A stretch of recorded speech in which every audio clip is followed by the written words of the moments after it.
Hi there! In this video, I will take you through the process of signing up for a newsletter.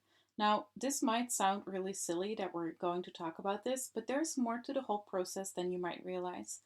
And to make it more clear to you, I'm going to explain it first from the perspective of someone signing up for someone else's newsletter. So when watching this video, imagine that you are the person that is signing up to someone else's newsletter and try and see if you can recognize the process from earlier email signups that you've done for other people's email lists, for example.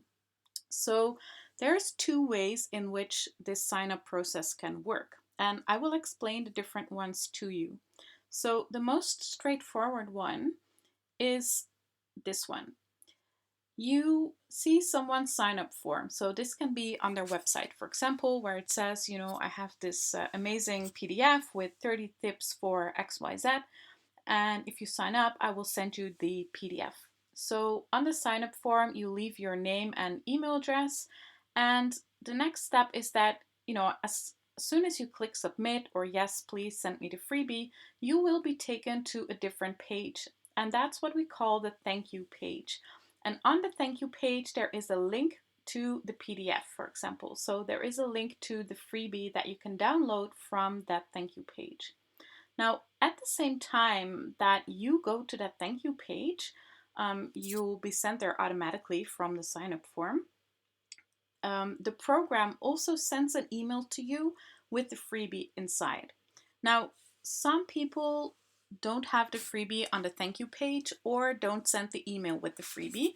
Most people, though, will have a thank you page where you will see the freebie, and then you will also receive an email with the freebie so that later, if you've left that specific thank you page, you still have access to the freebie in your email, right? So this is the most basic process that can go on. So there's a sign up form, you sign up, you get to the thank you page, there's the freebie there, and at the same time, you will receive this email with the freebie. So basically what you do is you as a sign up person follows the blue arrows. So from the sign up form to the thank you page, and then once you've been there and maybe later on you want to go back to the freebie, you will find the document in your email or at least a link to the freebie in your email. Now, the next one, this is the second option, is a little bit more complicated, but you will recognize the same pattern in the next one as well. So I left the boxes in the next one pink as well, so that you can recognize these three, and then you will see there is two extra boxes in purple. So here you still see the sign up form on the top left.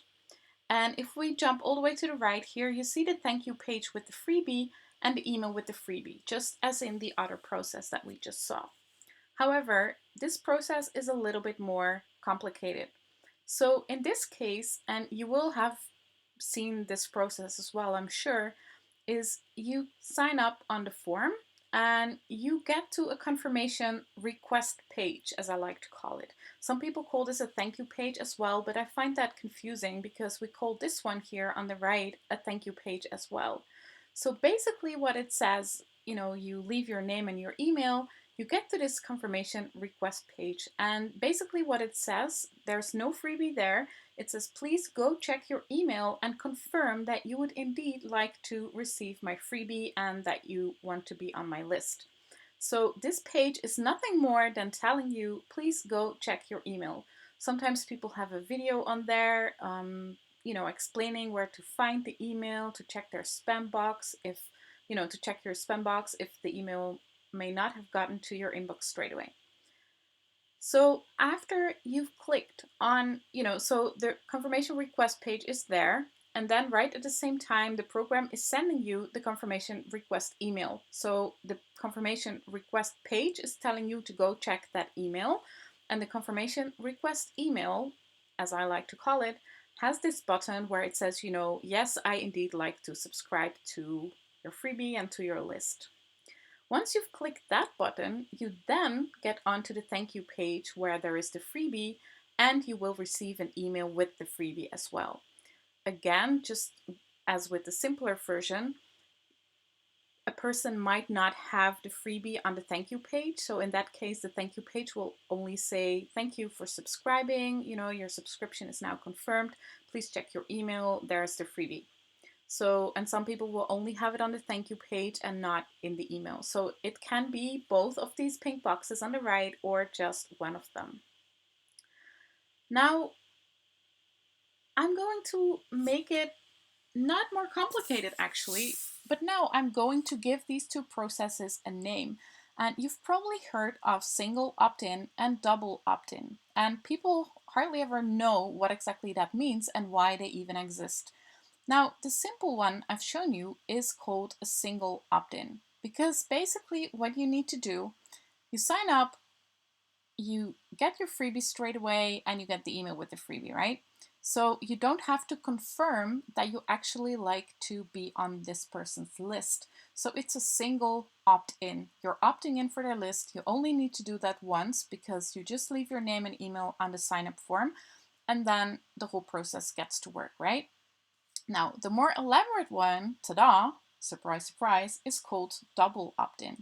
And that is because, as you can see here on the top left, there is the sign-up form. So that's your initial sign-up, basically your first sign-up.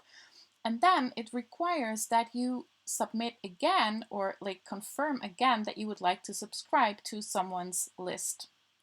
And that is why this is called a double opt-in. You first submit your details here in the left box on the top left, and then in the purple one here, in the confirmation request email, you click that button and say, yes, I indeed like to be on your list.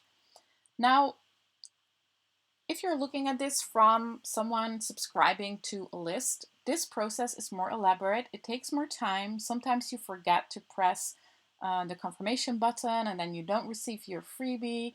It can be a little bit annoying. However, this process also prevents someone else from signing up with your email address. Can you imagine some nasty person taking your email address, signing up for all these different freebies that have a single opt-in, remember this one, and they just submit your email address, and then on the thank you page, they get the freebie. You get the freebie in your email inbox, but you never subscribed, and now you're on that person's list, and maybe this is on a totally different topic than what you're interested in, you know, maybe not something business related or, you know, related to your industry. So the double opt-in process prevents people from, you know, abusing your email address, and it also helps, you know, just if you subscribe by accident or maybe you made a little mistake in your email address. This is for you to realize, you know, if you don't see the confirmation request email in your inbox, that maybe you made a mistake in your email address, so you can sign up again. Now, there's another reason for the double opt-in.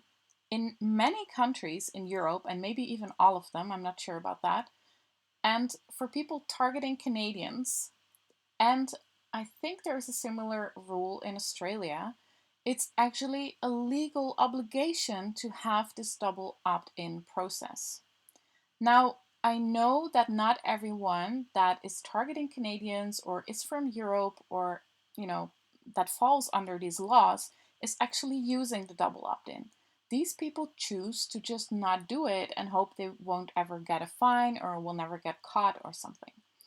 But basically, if you're target, you know, I just say use the double opt-in. And of course, if you're the person that, you know, if you're the one creating this, we've now been looking at it from the person signing up, but if you're the one creating this, it is a little bit more elaborate to set up, and you run the risk of people signing up and then not confirming. So you see that you can, in certain, you know, email programs, you can see that people sign up, but they don't click the confirmation button and then they're not on your list, which can of course be really, really frustrating. On the other hand, you know, if they're really committed to your information and to what you have to offer, they will make sure they click the confirmation button. And maybe it's like a natural selection process where the people that don't click the confirmation button might not even be your best future clients anyway. So in this video, I just wanted to explain to you the difference between the single opt-in process, which is very simple, and the double opt-in process, which is similar but a little bit more elaborate. It's really important that you understand the difference, and Because in many email programs as well, like you will see options around, like, if you want to just have single opt-in or double opt-in. And if you don't know what these are, it's hard for you to set it up correctly. So I hope this video gave you a little bit of explanation about what these different things are and how you can make them work for your business. Now, in another video, I will explain about all these different elements because we've now been looking at this from the perspective of someone signing up, right? But of course, we as business owners, we need to create these processes so that they work in the best possible way to get people onto our list so that we can send them valuable information. And what I'll do in another video is explain to you all these different elements and how to set them up in different email programs depending on what you're using. So this is the basis, and how to set this up is the topic of a different video. Thank you for watching.